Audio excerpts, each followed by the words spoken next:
The hush puppies were for me. I knew at the moment I smelled the hot oil when Estelle, my mother-in-law, walked through the door with that yellow Tupperware. She said she'd made them herself, with smoked turkey and a touch of nutmeg, just like I liked them when I was young. But the one who tasted them was Danielle, my daughter-in-law, Andre's wife. And from that moment everything went wrong. Before we begin, let me know in the comments where you're reading my story from, so I can see how far it reached. My name is Marcus Johnson.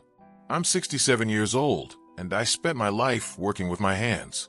I was a blacksmith, the kind who made decorative ironwork, railings and balconies with pretty designs, not that square tubing they put on new houses now. I used to make wrought iron bougainvillea that looked real, twisted leaves that played with the light. I retired 5 years ago because my back couldn't take it anymore, and because, frankly, nobody wants to pay for honest handcraft these days. I live alone in an old house in Harlem, here in New York City, near Marcus Garvey Park. It's a neighborhood that isn't what it used to be, but it still has dignity. My house has the original mosaic floor, high ceilings, and a dining room with a solid wood table I inherited from my parents. On the walls, I have blue willow china plates I bought years ago, back when things between Estelle and me hadn't completely rotted yet.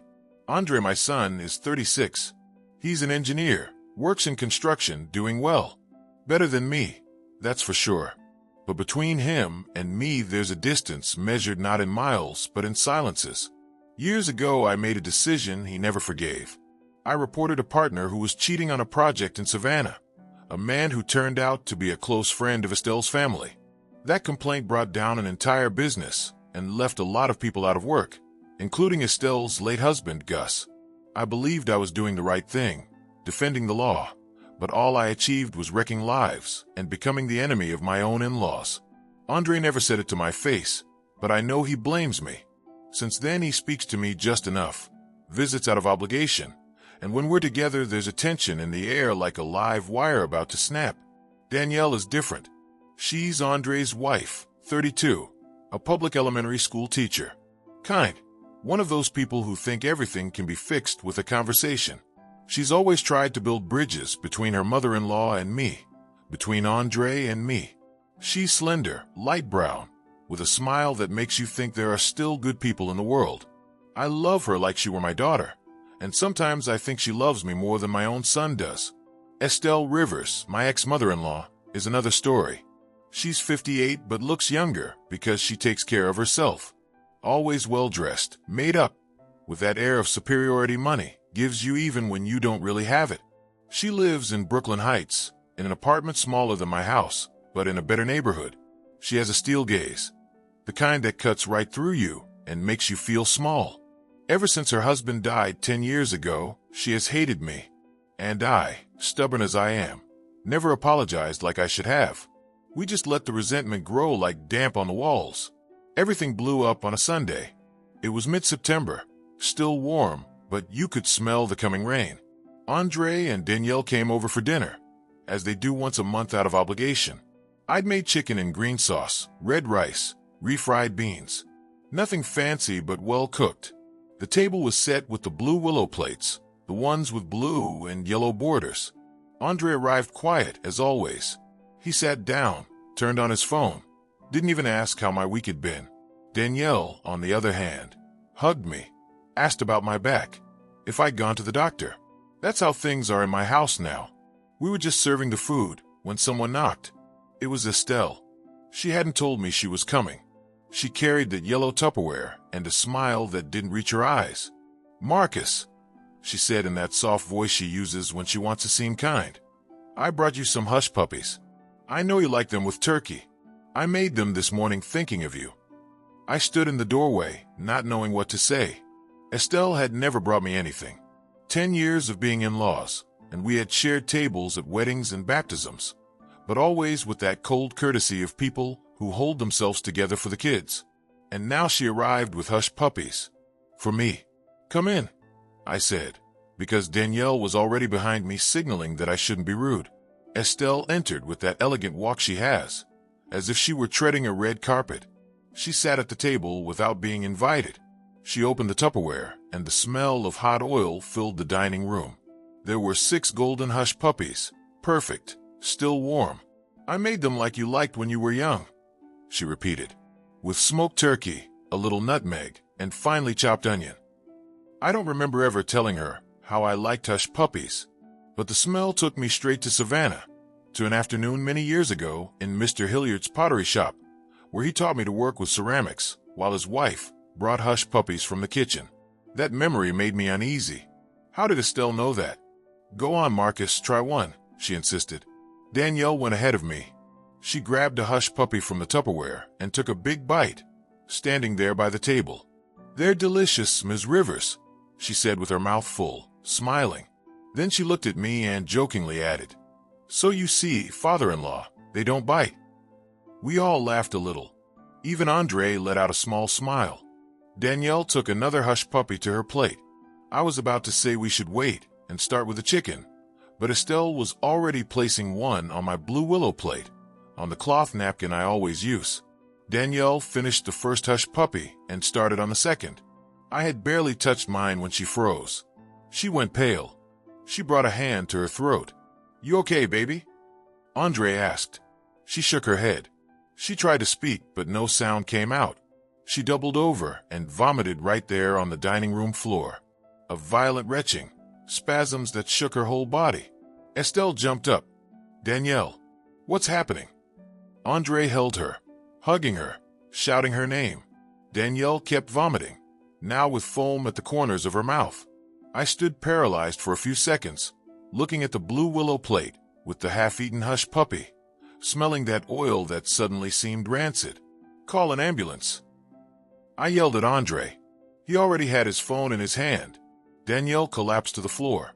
Estelle knelt beside her, crying, saying she didn't understand what had happened, that the hush puppies were fine, that she had tasted the batter before frying them. I measured the salt myself. I measured everything, she sobbed. That line stuck in my head. Why mention measuring the salt? Who measures the salt in hush puppies? The ambulance arrived in 15 minutes that felt like hours. Paramedics took Danielle away on a stretcher. Andre went up with her. Estelle and I stood in my doorway, looking at each other without saying a word. Her eyes were red, her makeup smudged. My hands were shaking. Maybe it was something she ate beforehand, she said softly. Or your food, Marcus. Maybe the chicken was bad. I bought the chicken yesterday, I answered flatly, and nobody else has tasted it yet. She turned and left without saying goodbye. I went back inside. The dining room smelled of vomit and fear. The hush puppies were still in the yellow Tupperware on the table. I counted. 3 remained. My plate held the one Estelle had put there for me, untouched. Danielle's plate had the second hush puppy, with a bite out of it. Something inside me, an old instinct from the shop days when you learn to smell danger, told me not to touch anything. I grabbed the Tupperware, closed it, put it in a plastic bag. I did the same with my blue willow plate and Danielle's. I don't know why I did it. I didn't yet suspect anything concrete. Or maybe, deep down I did. Maybe I already knew. I called Carolyn, my neighbor of a lifetime. She's 63, a widow, and her tongue is sharper than my best chisels. But she's loyal. She arrived in 5 minutes with her apron on, smelling of soap. What happened, Marcus? I saw the ambulance, she said. I told her everything. She listened without interrupting. Those black eyes of hers that see everything. When I finished, she was quiet a moment. Then she went to the table and looked at the Tupperware in the plastic bag. Don't touch anything else, she told me. And go to the hospital. I'll stay to clean this up. Carolyn, you don't have to. Shut up and go. I left. I grabbed my wallet, my keys, and walked out. I called an Uber. Mount Sinai Hospital was about 20 minutes from my house. Sunday traffic was light. I sat in the back seat, looking out the window without really seeing anything, thinking about the smell of those hush puppies, Estelle's line about measuring the salt, and how Danielle had tasted them first so father-in-law could see they don't bite. As if she knew, as if she'd protected me without knowing it. The hospital was crowded like every public hospital. Emergency was chaos, people waiting, children crying, gurneys in the halls. I found Andre sitting on an orange plastic chair with his head in his hands. I sat next to him without saying anything. He glanced at me. She's inside. They won't let me in, he said. What did the doctor say? Poisoning. Possible food poisoning. They're running tests. We were silent.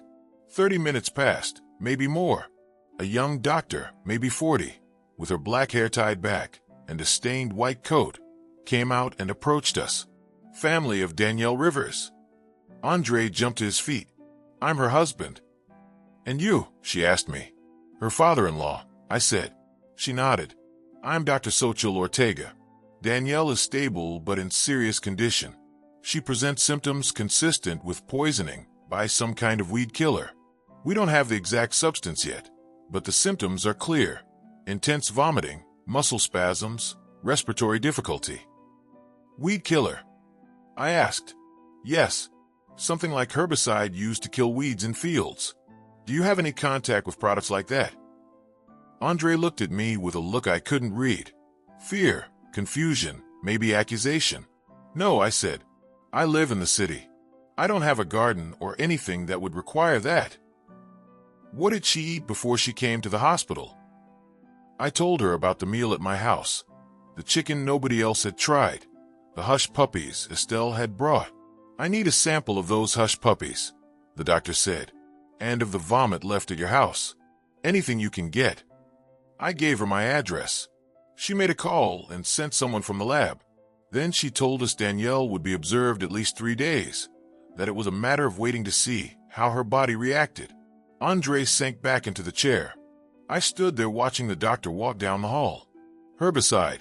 The hush puppies. Estelle sang. I measured the salt myself. Half an hour later, Estelle arrived at the hospital. She looked different from how she'd been at my house. No tears now, composed. With that offended lady air she wears so well. She sat next to Andre and took his hand. My girl, my poor girl, she kept saying. Then she looked at me. Have you spoken with the doctors? What do they say? They say it's poisoning with something from the fields. I replied without taking my eyes off her. Some kind of weed killer. I saw a muscle twitch in her jaw. Barely, but I saw it. What a horror, she said. Where could that have come from? From the hush puppies, I said bluntly. She sprang up. What are you implying, Marcus? Andre stepped between us. Okay, Dad. Enough. Nobody's implying anything. It was an accident. Something got contaminated. I don't know, but it was an accident. An accident. I repeated. Your wife almost died eating something your mother specifically brought for me. How dare you? Estelle shouted. People in emergency turned to look. How dare you accuse me? I made those hush puppies with love, to try to build a bridge with you after all these years. And now you come at me with this. Ms. Rivers, Andre interrupted. My father is upset. We're all upset. Please. She calmed a little, but kept looking at me with cold rage. You've always thought the worst of me, Marcus. Ever since Gus died because of you. Ever since you turned in his partner and ruined my family. I've always been the villain in your story. Gus died of a heart attack, I replied, though I knew that wasn't the whole truth. I didn't pull any triggers. But you signed the papers that ruined him, she spat. And now you want to blame me for this as well. Let them investigate. They'll see I had nothing to do with it. She turned and left. Andre looked at me with a mix of disappointment and fatigue. Why did you do that? Do what? Provoke her. Right now here. Andre, your wife is in there intubated because she ate something poisoned. And that something was brought by your mother. Don't you see anything strange about that? I see an old bitter man who looks for someone to blame for everything, he answered, and followed his mother out. I was left alone in the waiting room. It was almost 8 in the evening. I was hungry, but I didn't want to eat. My back ached from those awful chairs. I pulled out my phone and called Carolyn. How's the girl? She asked before I said anything.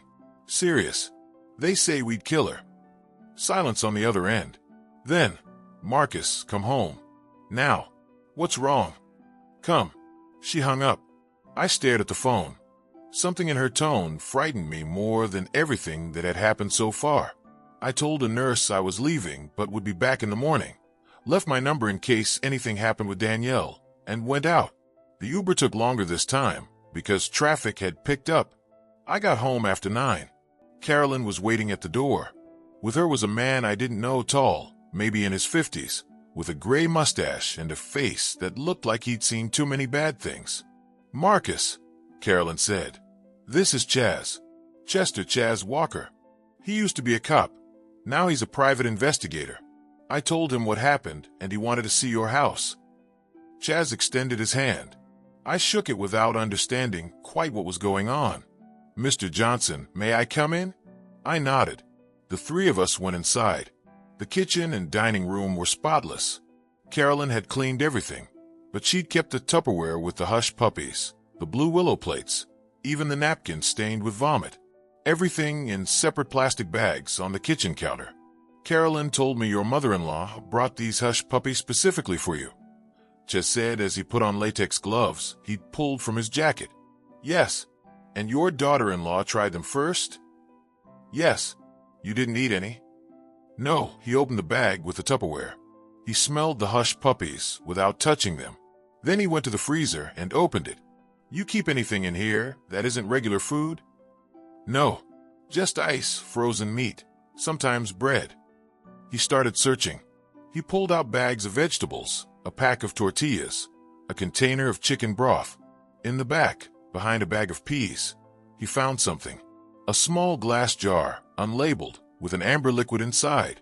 "Is this yours?" he asked. I stepped closer. I'd never seen that jar in my life. "No." Ches sniffed it carefully, barely opening the lid. He frowned. "This isn't food," he said. "This is poison." Carolyn sat down. I stayed standing, staring at that jar like it was a bomb about to go off. Chaz closed the lid, put the jar in another plastic bag.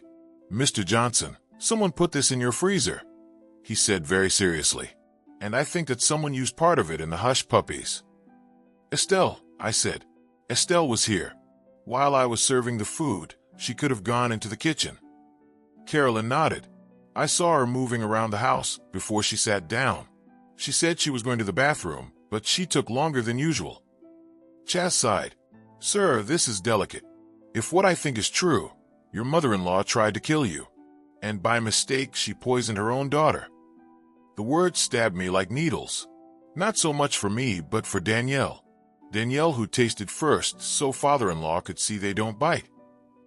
Danielle who'd paid for Estelle's hatred of me. What do I do?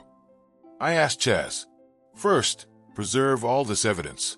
Second, get a lawyer. Third, don't tell anyone yet that we found this. Not your son, not anyone. If your co-mother-in-law suspects you know, she might try to destroy evidence or spin up a story. But Danielle's in the hospital, I said. I have to do something. You are, Carolyn answered. You're gathering evidence. That is doing something. Chaz took the jar and the Tupperware. He told me he had contacts at a lab that could run quiet tests without raising suspicion yet. He asked for my number, promised to call in 2 days with results. When they left, I was alone again in my house. I sat in the dining room, in my usual chair, staring at the empty blue willow plate Carolyn had washed. I remembered Savannah, Mr. Hilliard, and his shop. I remembered the day I met Estelle for the first time, at Andre and Danielle's engagement party 8 years ago. Even then she looked at me like I was trash. And I, proud as I am, met her stare with the same contempt. What happened in Savannah that led us here? I have to tell you that so you understand why Estelle hates me so much. It was more than 10 years ago. I was working on a big project, iron gates for a historic hotel they wanted to renovate in downtown Savannah. My partner then was a man named Roger Ugaldi. He was a notary and a fixer, had a lot of contacts, landed the contract. I would make the gates. He would handle the money and permits. Halfway through the project, I started seeing odd things. Invoices that didn't add up, materials we supposedly bought, but never arrived at the shop. I asked Roger, and he told me not to worry, that he knew what he was doing. But I'm stubborn. I kept digging on my own. I found out Roger was diverting project money into other accounts. He was using the hotel as a laundromat for other people's cash. Heavy people. I could have kept quiet. I could have walked away in silence. But I didn't. I reported Roger to the authorities. I thought I was doing the right thing. I turned in all the evidence I'd gathered. The hotel project collapsed. Roger went down. and several others tied to the scheme went down too. Among them was Gustavo Gus Rivers, Estelle's husband. Gus wasn't the mastermind. He was more a pawn Roger used to sign some papers. But he was marked anyway. He lost his job, his reputation. 6 months later, he had a heart attack and died. Estelle was left a widow, broke, with a daughter in her 20s. She had to sell her house in Georgia and move to New York. She got that apartment in Brooklyn Heights with what little she had left. And always, she blamed me. She said I destroyed her family out of envy because I wanted the whole deal for myself. But that wasn't true. I only wanted to do things right. When Andre introduced me to Danielle and I learned she was Estelle's daughter, I almost lost it. I told my son not to get mixed up with that family, that there was bad history between us. He told me that wasn't his problem, that he loved Danielle and would marry her with or without my blessing. We fought badly. I shouted things I shouldn't have. He shouted that I'd always been a hard, selfish father. He slammed the door so hard it snapped the hinge. We never really spoke right after that. The wedding was awkward. Estelle and I greeted each other with cold politeness. Each of us sat at our own table. The years went by like that, seeing each other at birthdays and Christmas, enduring it for Andre and Danielle's sake. Until that Sunday, she showed up with the hush puppies. Now, sitting in my empty dining room, I understood that the apology we never gave each other had festered into something much worse. Estelle didn't just hate me. Estelle had tried to kill me, and she'd almost killed her own daughter in the process. I stood up. I had to do something. I couldn't just wait for Chaz to call with lab results. I went to my room and pulled out an old notebook where I kept work contacts. I looked for a name, Gabrielle Salgado. Attorney Gabrielle Salgado. She was a lawyer who'd helped me years ago with permit filings for the shop. She lives in the neighborhood, has her office in an old brownstone on Lenox Avenue. She's sharp, tough, doesn't take nonsense from anyone. If anyone could help me with this, it was her. I called even though it was almost 11 at night. She answered on the 4th ring. Marcus Johnson? What happened? Are you okay? I told her everything. She listened without interrupting, the way good lawyers do. When I finished, she was silent a moment. Then she said, "Don't report it yet." What? If you go to the police now, Estelle will have time to invent a story. We need to build a solid chain of evidence first. What Chaz has is good, but it isn't enough yet. We need to know where that poison came from, how it reached your house, whether there are witnesses to anything. All of that before we go to the authorities. But Danielle is in the hospital, I said, and she'll be there several days. That gives us time to investigate properly. I'll come to your house early tomorrow. We'll talk with Chaz and plan this carefully. Okay. I hung up. I lay down but couldn't sleep. I spent the night staring at the ceiling, thinking about Danielle, about Andre, about Estelle, about how a vengeance kept for years can rot into attempted murder, about how I also bore blame in all this. If I had apologized to Estelle years ago, if I had swallowed my pride, maybe none of this would have happened. The next day, Monday, Carolyn knocked at 7 in the morning with sweet rolls and coffee. I let her in. Gabrielle arrived at 8 with her leather briefcase and navy suit. Chaz came 15 minutes later. The 4 of us sat in my dining room around the solid-wood table and started talking. The poison is paraquat, Chaz said, or a similar brand, like Gramoxone. It's a very strong herbicide, used in fields to kill all kinds of plants. People also use it to kill themselves. There's no antidote. It's lethal in small amounts. And how did it get into my house? I asked. That's the million-dollar question, Gabrielle said. Chaz, can you trace where that jar came from? I'll try. The problem is this kind of poison is sold in a lot of places, farm supply stores, hardware stores. You don't need a prescription or anything, but I'll ask around at shops in the area to see if anyone remembers selling a jar like that. In the meantime, Gabrielle went on, I need access to any communication you've had with Estelle. Messages, emails, whatever. And I need to know if she has any motive beyond old resentment to want to hurt you now. Did you inherit anything? Do you have property she wants? Is there money involved? I shook my head. I don't have anything she'd want. This house is mine. I paid it off 30 years ago. My pension is small. There are no inheritances or anything like that. Carolyn cleared her throat. But Andre will inherit everything when you die, right? I went cold. I'd never thought about that. Andre is my only son. Everything of mine would eventually be his. And Andre is married to Danielle. And Danielle is Estelle's daughter. Gabrielle looked at me, serious. If you die, Andre inherits. And if Andre is married to Danielle under marital property rules, what he inherits is shared with her. And Estelle, as Danielle's mother, could influence how that money gets handled. But I don't have that much money, I repeated. This house is worth a lot, Carolyn said. In Harlem, the old houses go for good money, especially well-kept ones like yours. Gabrielle pulled a laptop from her briefcase. I'm going to check whether Estelle has debts, legal problems, anything that would motivate her to want quick cash. Chess stood up. I'm going to Savannah.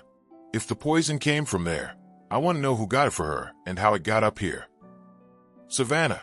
I asked. Yeah, because I think this started in Savannah, Mr. Johnson. I think it never ended. He left. Carolyn stayed with me. Gabrielle worked at the dining table all morning, looking up who knows what online, making calls. I went to the hospital to see Danielle. When I arrived, Andre was sleeping in a chair beside the bed. Danielle was awake. She had N4 in her arm, oxygen at her nose, but she was awake. She saw me come in and gave me a weak smile. Dad, she said hoarsely. I went closer and took her hand. How do you feel? Like a truck ran me over. I chuckled a little, though I wanted to cry. Danielle, it wasn't your fault. She cut me off. And it wasn't my mom's either. It was a horrible accident, that's all. I said nothing. I couldn't tell her yet what we knew. I couldn't crush her like that. Andre woke up. He looked at me with a sour face. What are you doing here? I came to see how she is. You've seen. She's alive by a miracle. Now leave. Danielle stopped him. Andre, please. He's your father. He's the man who spent 10 years destroying our family with his resentment. He shot back. It hurt, but I had no face to defend myself. Maybe he was right. Maybe all this was my fault for not knowing how to forgive. I left the hospital. I went home. Gabrielle was still there, with more papers spread across the table. She saw me come in and motioned for me to sit. I found something, she said. Estelle has debts. A lot. She's 3 months behind on her building fees. She owes credit cards. And 2 weeks ago she took out a loan from a lender known for charging brutally high interest. How much does she owe? About $10,000. Maybe more. I kept quiet. $10,000 wasn't enough to kill for. Or maybe it was. Maybe for Estelle, used to a certain lifestyle, it was desperate. But there's more, Gabrielle continued. I found odd money movements. Estelle has been depositing small amounts into an account in Andre's name, like $800, $1,000 every month. Does Andre know about that? I don't know, but we have to ask him. I didn't want to ask. Not that day. I was tired, confused, angry at everyone and at myself.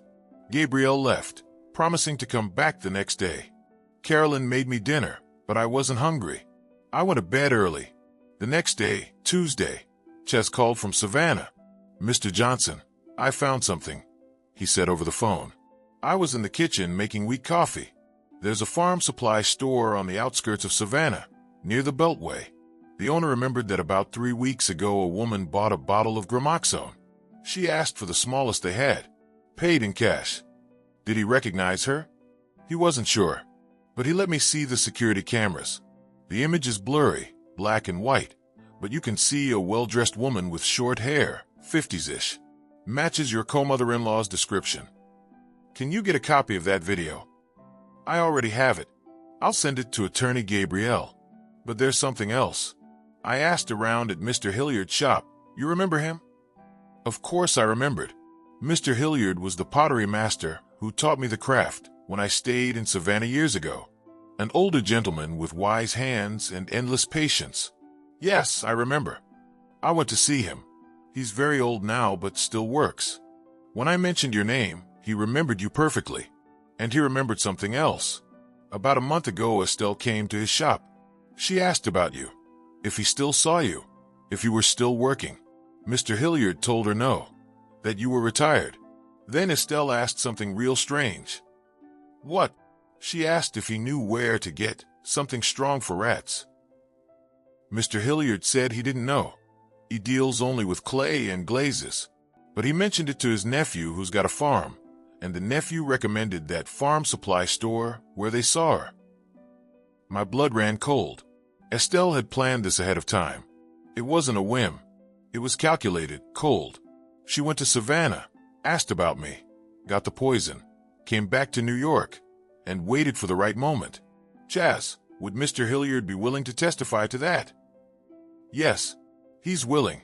He says he always liked you, and if someone tried to hurt you, he'll help. Thank you. Thank you very much. I hung up. The coffee went cold in my hand without my tasting it. Carolyn came in the back door, the way she always does, without knocking. She carried a market bag. I brought you vegetables and chicken. You can't keep living on crackers. Carolyn, Chaz found proof in Savannah. I told her everything. She listened while pulling tomatoes and onions from the bag. That woman is crazy, she said when I finished. Out of her mind. Have you told your son yet? No. Well, you have to, Marcus. You can't keep this to yourself. It's his mother-in-law. He needs to know. If I tell him, he'll get mad at me again. He'll think I'm making things up to bury Estelle. And what does it matter what he thinks? His wife almost died. He has a right to the truth. She was right, but I was afraid of losing my son forever. Because if I told him this, and he didn't believe me, there'd be no going back for us. Gabrielle arrived at noon with her laptop and a thick folder. The three of us sat in the dining room. She played the video Chaz had sent. It was low quality, black and white, but you could clearly see a middle-aged woman buying something at the store counter. Short hair, elegant clothes, dark glasses. It could be Estelle, or it could be any other woman. It isn't enough, Gabrielle said. A judge could say that woman isn't Estelle. We need more. What else? We need Andre to talk. We need to know how much he knows about Estelle's deposits to him. And we need to confront Estelle directly, carefully. Confront her. Yes, but not you alone. I'll be present, and we're going to record the conversation. Is that legal? In New York, you can record a conversation if you're a party to it, and I'll advise you the whole time. I didn't like the idea of setting that kind of trap, but I liked even less the idea of Estelle getting away with trying to kill me and nearly killing her own daughter. That afternoon, I went to the hospital again. Danielle was improving. They'd taken off the oxygen, and she could speak, without her throat hurting as much. Andre was with her, sitting on the edge of the bed. When I walked in, he didn't move. Dad, Danielle said, Andre has to go to work for a bit. Can you stay with me? Andre looked at her. I don't want to leave you alone with him. He's not going to hurt me. He's my father-in-law. He's your dad. Please. He sighed, stood up, and looked at me with distrust. I'll be back in 2 hours. If anything happens to her, it's on you. He left. I sat in the chair he'd vacated. Danielle took my hand. Dad, I need to ask you something. Go ahead. Do you think it was my mother? Do you really think that? The question caught me off guard. How could I answer without destroying her? Danielle, be honest with me. Please. I took a deep breath. Yes, I think it was her. Danielle closed her eyes. A tear rolled down her cheek. I think so too. What? I've always known my mother is capable of many things. Since I was a girl, I saw her manipulate people, lie, do whatever it took to get what she wanted. When my dad died, she told me it was your fault. She repeated it so many times I believed it. But when I met Andre and found out he was your son, and then I met you, I realized you couldn't be as bad as my mother said. Why didn't you tell me any of this? Because I didn't want trouble. I wanted all of us to be a family. I thought time would fix things on its own. Danielle, if you knew your mother was like that, why did you taste the hush puppies? She squeezed my hand.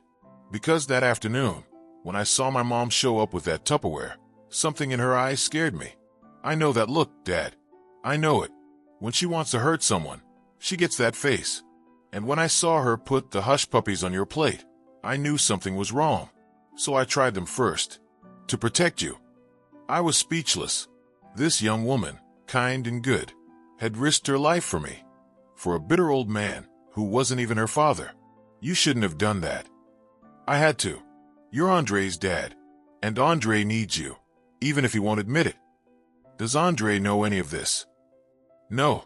He thinks it was all an accident. And I haven't told him because I don't want him to suffer. He's already lost so much because of this war between you two. I stayed with her until Andre came back. I didn't tell him about our conversation. I just said goodbye and left. The next day, Wednesday, Gabrielle called early. We have to talk to Andre. Today. I don't know if that's a good idea. Marcus, I found something else. Estelle hasn't just been giving Andre money. She also moved paperwork on a property in Savannah that belonged to her late husband. That property is still under Gustavo Rivers' name, but Estelle has been trying to transfer it to Danielle. If Danielle receives it, and she's married to Andre under community property, the property would also be his.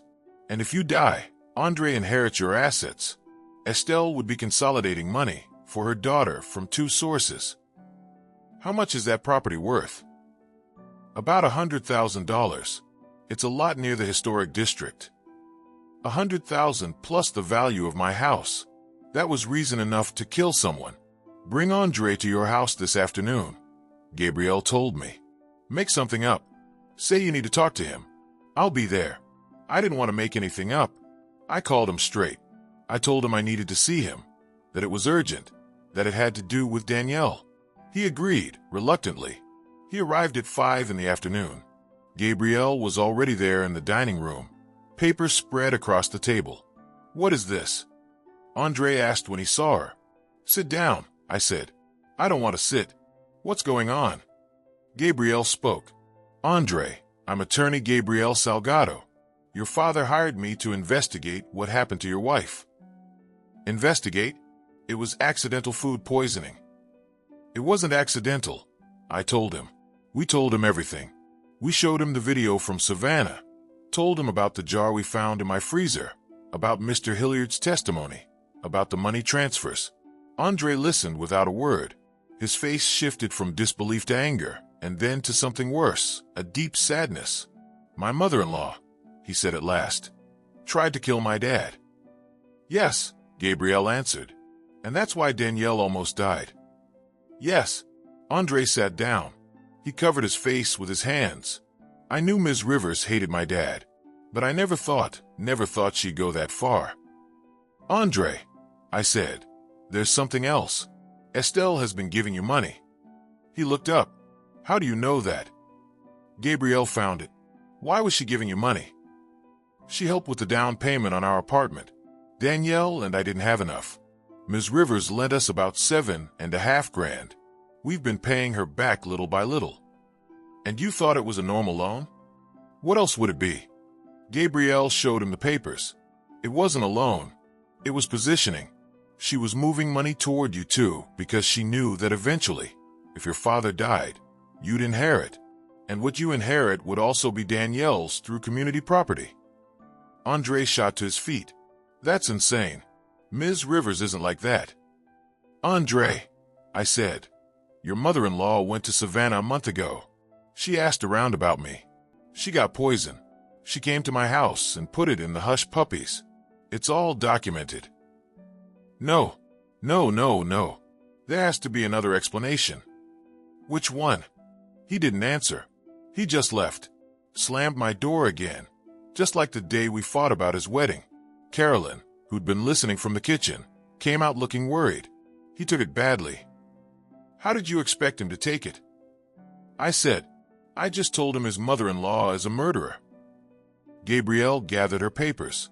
Now he's going to confront Estelle. And when he does, she'll know we know. We have to act fast. What do you want me to do? Confront her. Tomorrow. Invite her to your house and tell her you need to talk. I'll be here, hidden, recording everything. If she admits anything, we'll have it on audio. And if she doesn't confess, Then we go to the DA with what we have. But I'd rather have a confession. I barely slept that night. I thought about Estelle, about Gus, about everything that happened in Savannah years ago. I thought about my part in this chain of grudges. If I had handled things differently, if I'd been less hard, less proud, maybe none of this would be happening. The next day, Thursday, I called Estelle. She picked up on the first ring. Marcus, we need to talk. About what? About everything. About Savannah, about Gus, about what happened. Silence on the other end. Then why now? Because my daughter-in-law almost died in my house. And I think we both know why.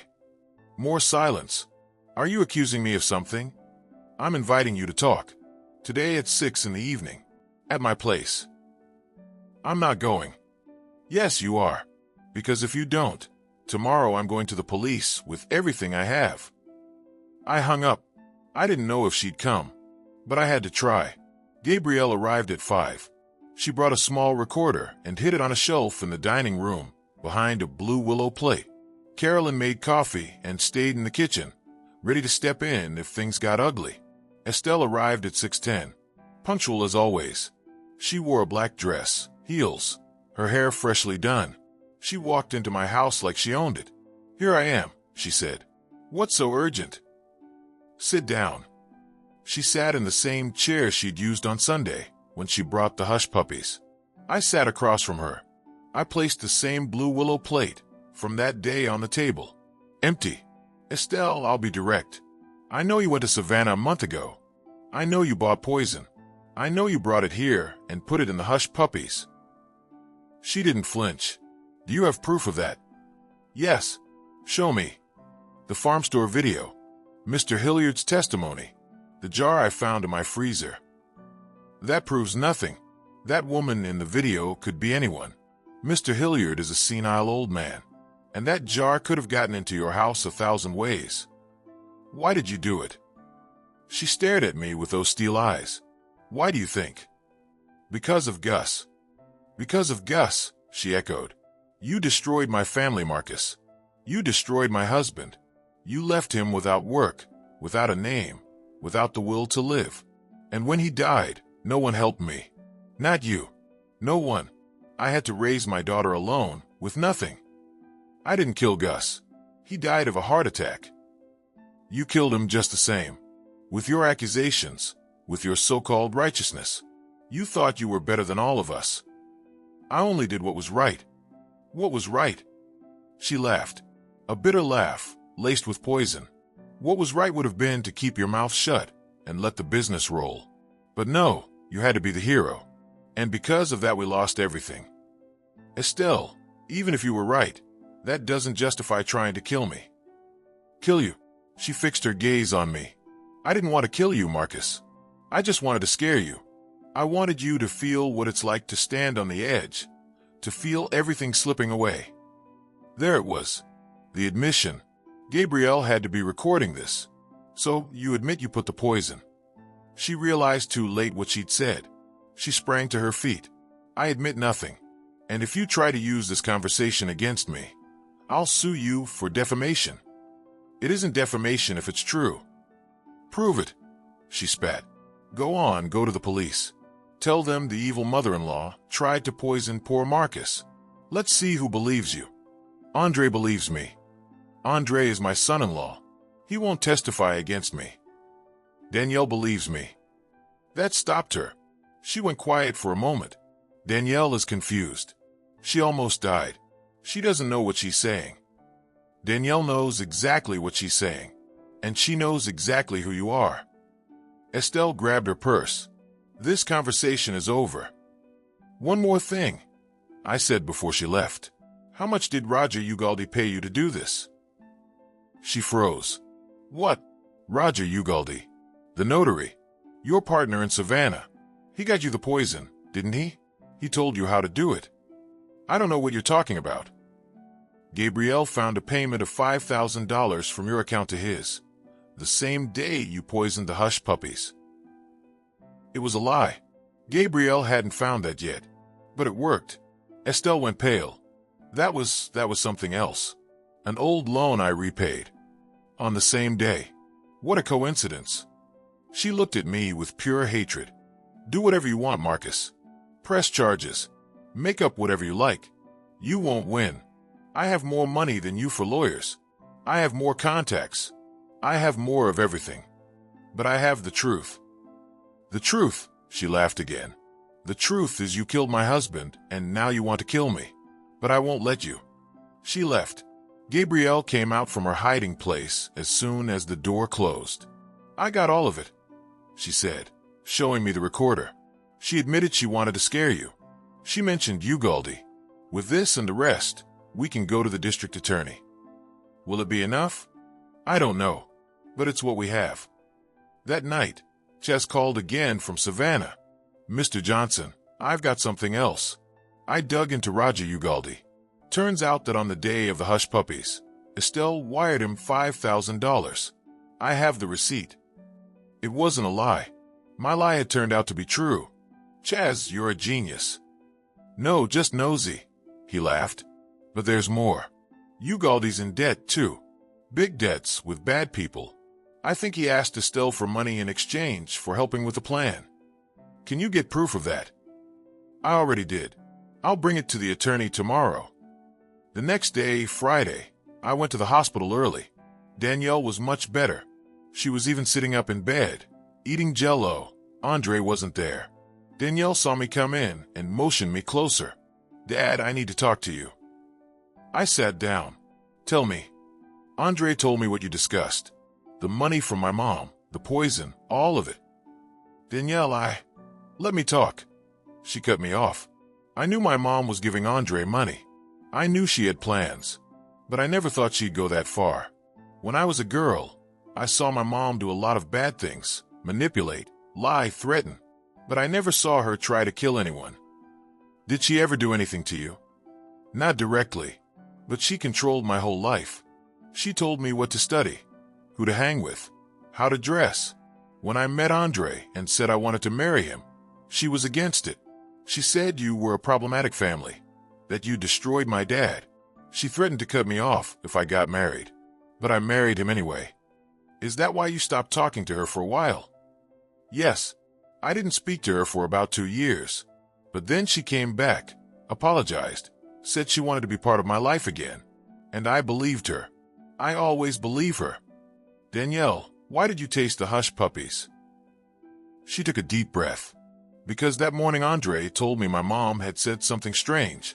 She told him things would soon get better for us, that there would be a change. Andre didn't pay attention, but I did. I know that way my mom talks. When she says there'll be a change, it means she's planning something.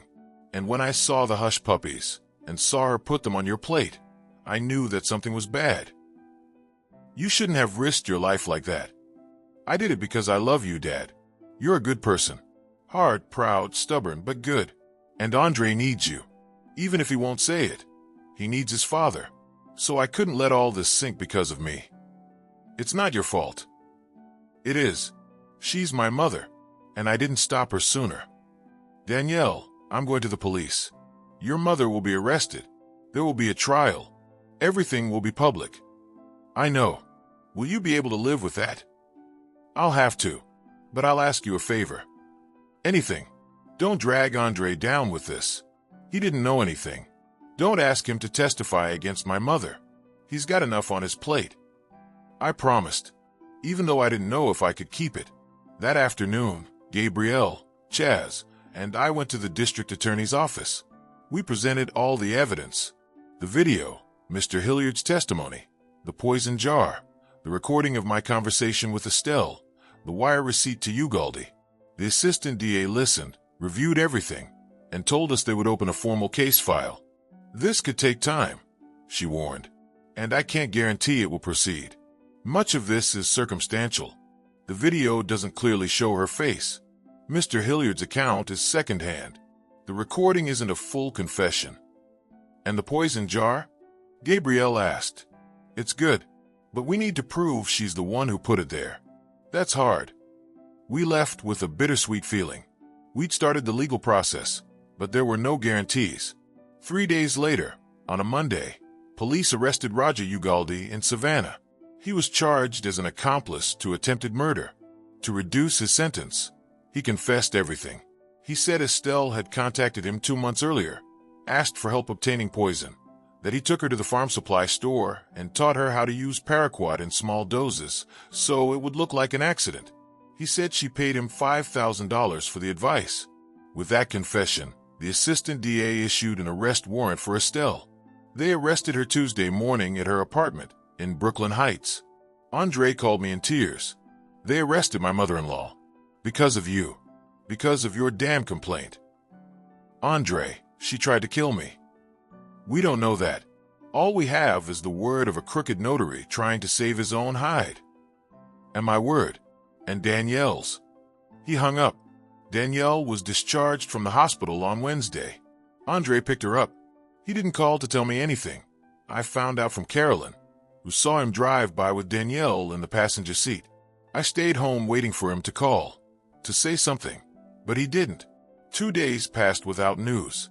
On Friday, Gabrielle called.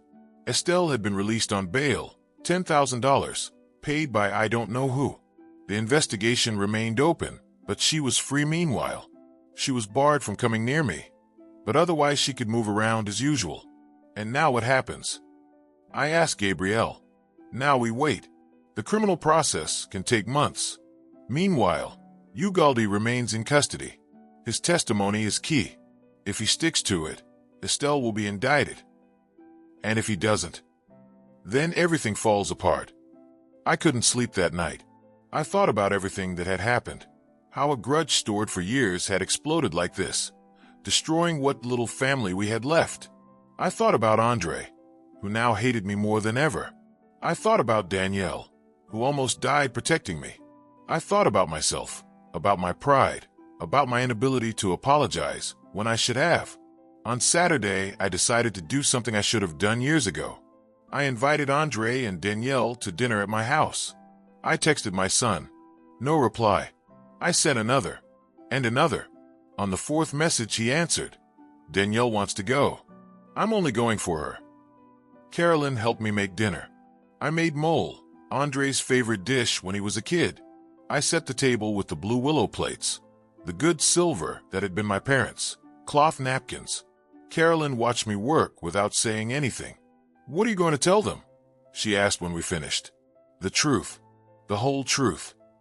Are you sure? No, but it's all I've got. Gabrielle arrived before they did. I'd asked her to come, to be present as a witness to what I was going to say. She agreed. Carolyn stayed too, in the kitchen, ready for anything. Andre and Danielle arrived at 8. Danielle looked better, still thin, but with color in her face. Andre looked tired, with dark circles, older than a week ago. They came in without greeting me. They sat at the table. I served the mole. No one touched their plate. Thank you for coming, I said. Andre looked at me hard. Danielle insisted. If it were up to me, I wouldn't be here. I know, and I understand. Oh yeah, you understand that because of you my mother-in-law is facing criminal charges? You understand that Danielle almost died? You understand that this family is destroyed? Yes, I understand, and I came to ask your forgiveness. That threw him. He went quiet. Not just for this. I went on. For everything. For the last 10 years. For how I reacted when you told me you were going to marry Danielle. For the door you slammed, and that I let become a canyon between us. For never telling you I was proud of you, of your career, of your life.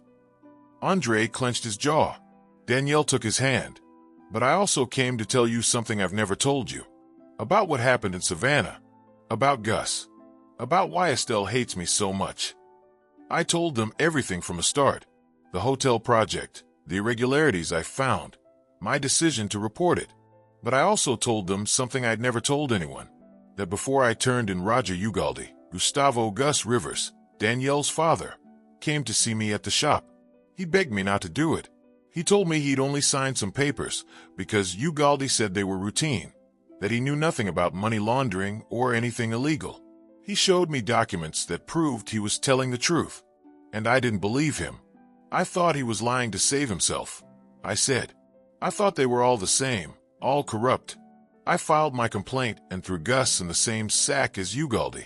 When everything blew up, when the authorities started investigating, Gus lost his job. His reputation was destroyed. People pointed at him in the street. And I never asked his forgiveness. I never admitted I'd been wrong about him. Danielle's eyes filled with tears. Was my dad innocent? In the money laundering mess, yes. He was a naive man who trusted the wrong person. And I, in my arrogance, refused to see it. Later, when I learned the truth, it was already too late.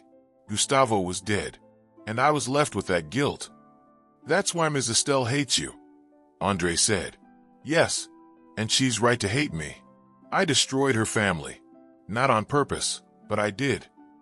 Gabrielle spoke from her seat. Marcus, that doesn't justify what Estelle did. It doesn't justify it, but it explains it. Why did you never tell us this? Andre asked me. Because I'm proud. Because admitting I was wrong, that I ruined a good man's life, was more than my ego could handle. I preferred being hated for being hard than admitting I was unjust. Andre stood and walked to the window. He stayed there, his back to me. Danielle wiped her tears. Dad, she said to me, thank you for saying this, but I need you to understand something.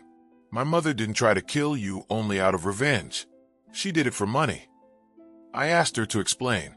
She told me her mother had debts Danielle didn't know about, that she'd invested in businesses that failed, owed money to dangerous lenders, that the property in Savannah, the lot that had been Gustavo's, was the only valuable thing left, but was legally tied up, that if I died, Andre would inherit my house, and that house plus the Savannah lot would be enough for Estelle to pay off her debts and go back to living comfortably.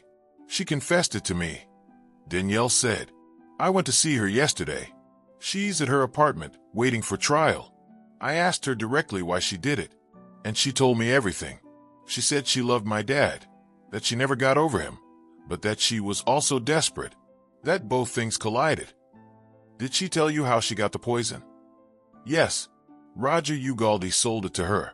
He charged her $5,000 to get it and teach her how to use it.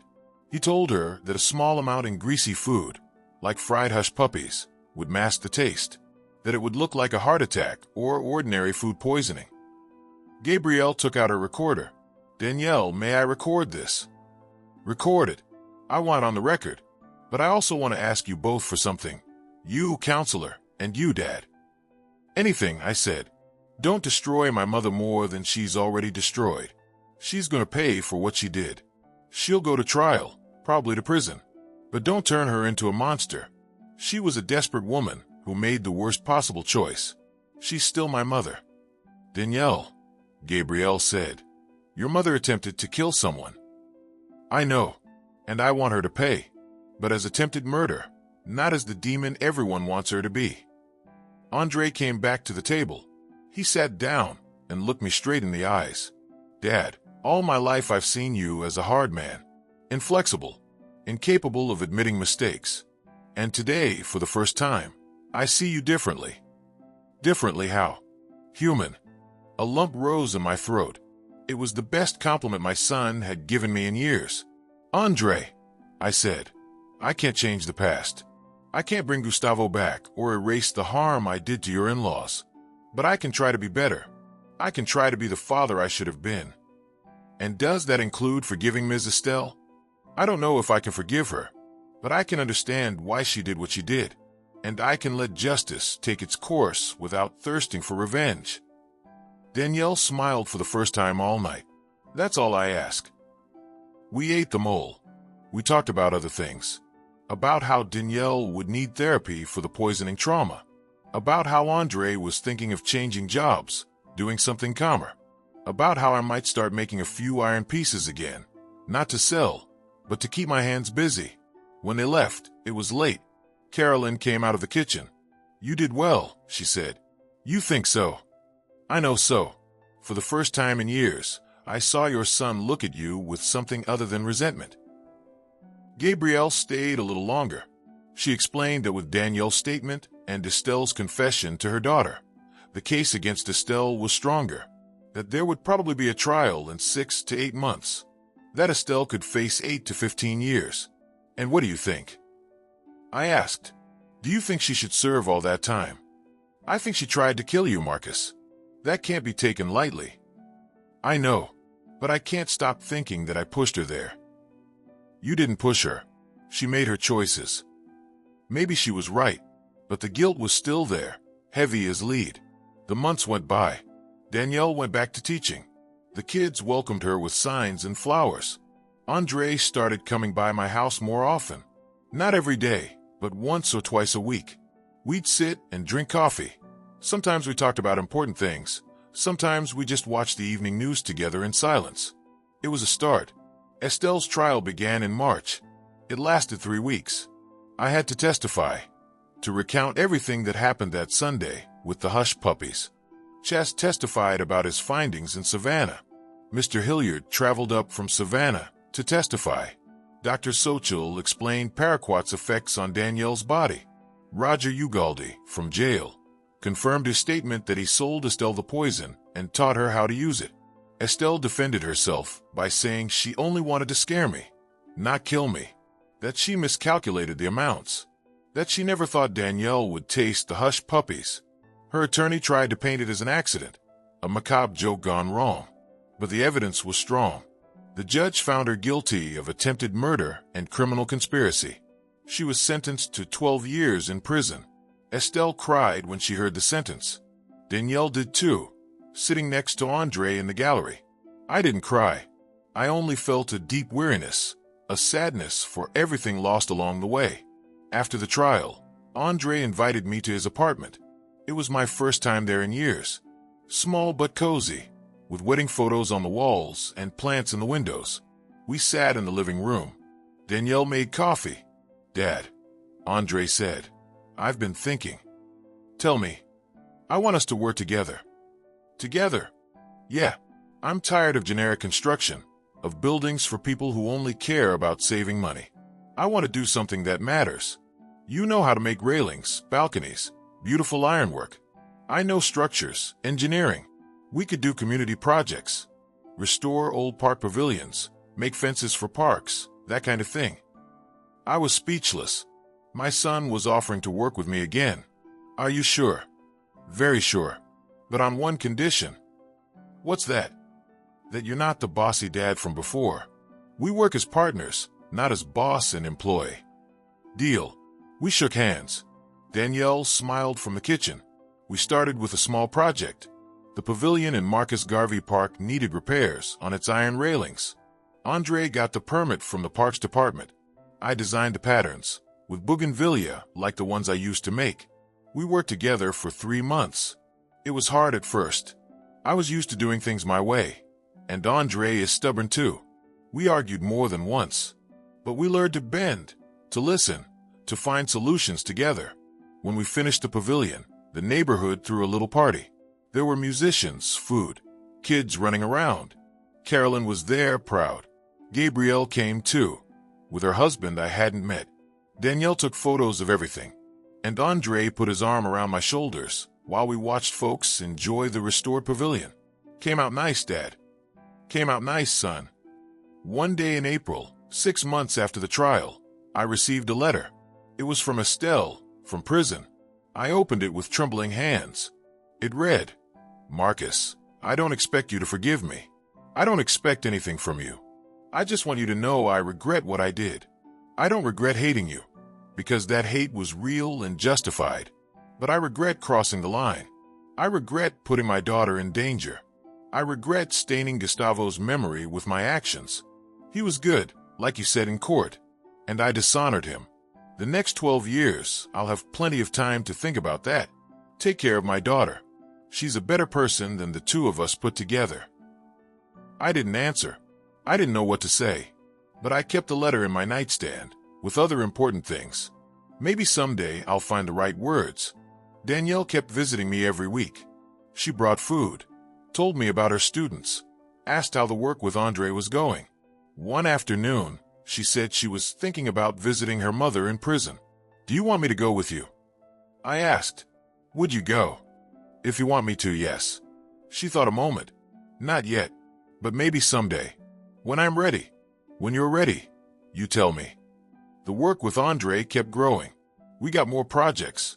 A school asked us to make fences for its yard. A church needed its iron doors restored. A nursing home wanted new balconies with designs that reminded residents of their youth. Each project was small but meaningful.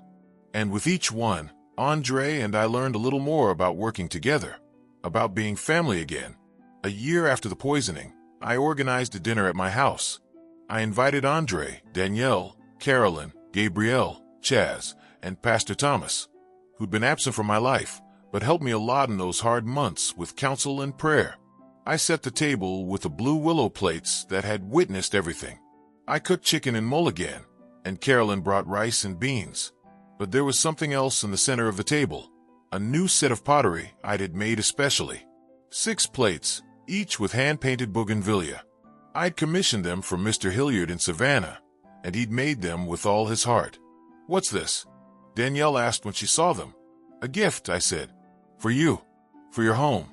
So when you eat on them, you'll remember that beautiful things can survive the fire." She hugged the plates to her chest, crying. Andre hugged me too, and in that moment I felt something I hadn't felt in years. Peace. During dinner, someone knocked. It was Carolyn, back from a store. She carried a bag of sweet rolls and a pot with a live bougainvillea. "For your window," she said. "It's time this house had more life." We set it by the dining room window. Its fuchsia flowers shone in the late afternoon sun. It smelled of damp earth and new promises. That night, when everyone left, I stayed alone in the dining room. I looked at the blue willow plates on the table, the bougainvillea in the window, the photos of Andre and Danielle on the shelf. I thought about Estelle in her cell, serving her sentence. I thought about Gustavo, gone so many years. I thought about all the decisions I'd made, good and bad, and how each one had led us here. I couldn't change the past. I couldn't undo the harm. But I could choose how to live the present. I could choose to let go of the grudge, even if I kept the scars. I could choose to build bridges instead of walls. The next month, Andre brought news. Danielle was pregnant. They were having a baby, my first grandchild. They hugged in front of me, radiant with happiness. I hugged them too, feeling that life went on despite everything, that there was a future beyond the tragedies. "What will you name the baby?" I asked. "If it's a boy, Gustavo," Danielle said, "after my father. And if it's a girl, Hope," Andre added. "Hope. I like that name. After all we'd lived through, all the pain and darkness, we needed hope." Months passed. Danielle's pregnancy went smoothly. My grandchild, because it turned out to be a boy, was born in December. Tiny, eyes closed, fists clenched. I held him in the hospital and felt something I hadn't felt in decades. Pure love, without conditions, without resentment. "Hi, Gustavo," I whispered. "Welcome to the world." Danielle asked me to look after him when she went back to work. I said yes. So twice a week my grandson spent the afternoons at my house. I sang old songs to him, showed him the shop tools even though he was too young to understand. Carolyn came and rocked him while telling stories about when Andre was a baby. One February afternoon, almost 2 years after the poisoning, Danielle came to my house with a proposal. "Dad, I'm going to see my mother. Will you come with me?" I knew that day would come. "Yes, I will." We went to Rikers Island, to the women's facility. It was my first time there. The place smelled of damp and sadness. We sat in a cold visiting room, with plastic tables and uncomfortable chairs. We waited 20 minutes until they brought Estelle out. She looked older. Gray hair, dull skin, tired eyes.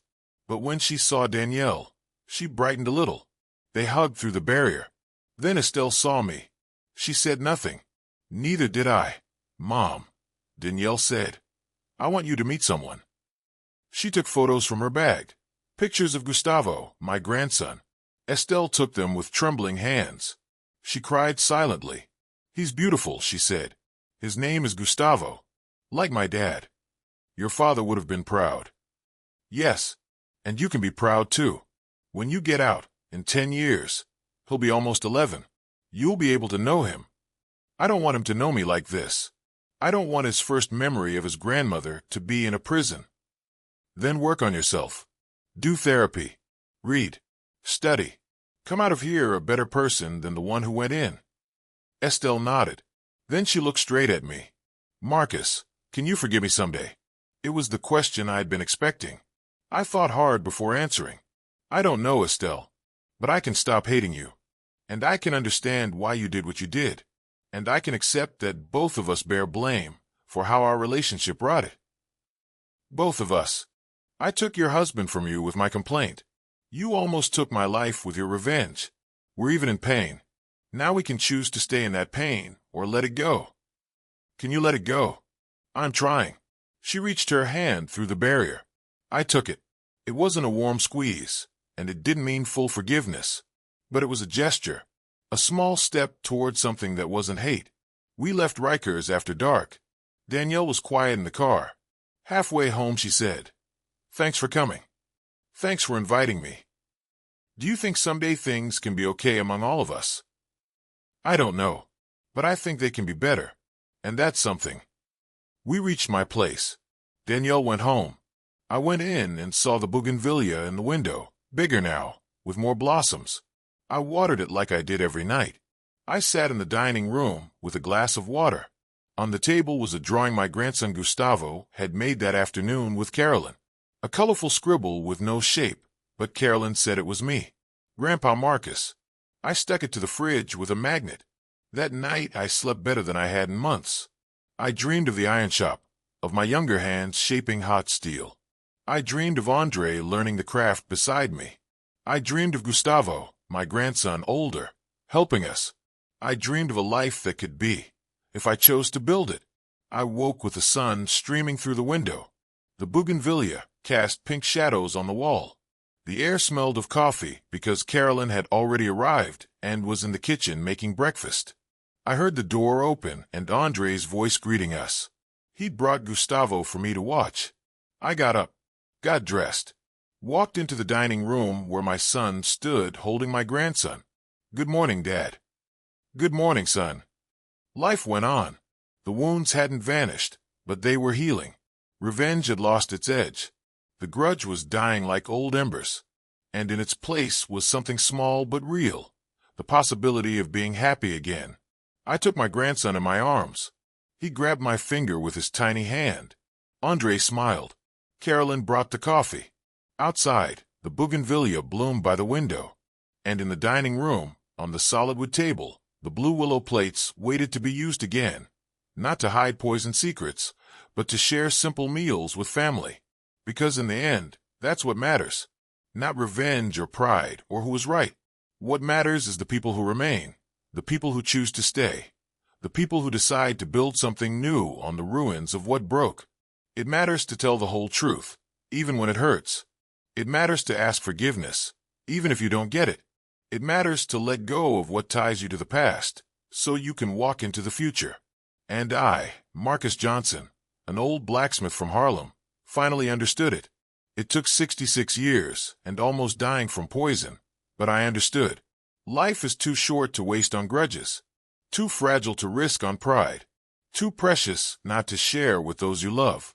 So there I was, in my sunlit dining room, with my son and my grandson and my neighbor who's like family, eating sweet rolls and coffee, planning the day. Simple, ordinary, perfect. The hush puppies had been meant for me, yes, but Danielle was the one who ate them. And that mistake, that terrible mistake, led us down a dark road of painful truths and hard revelations.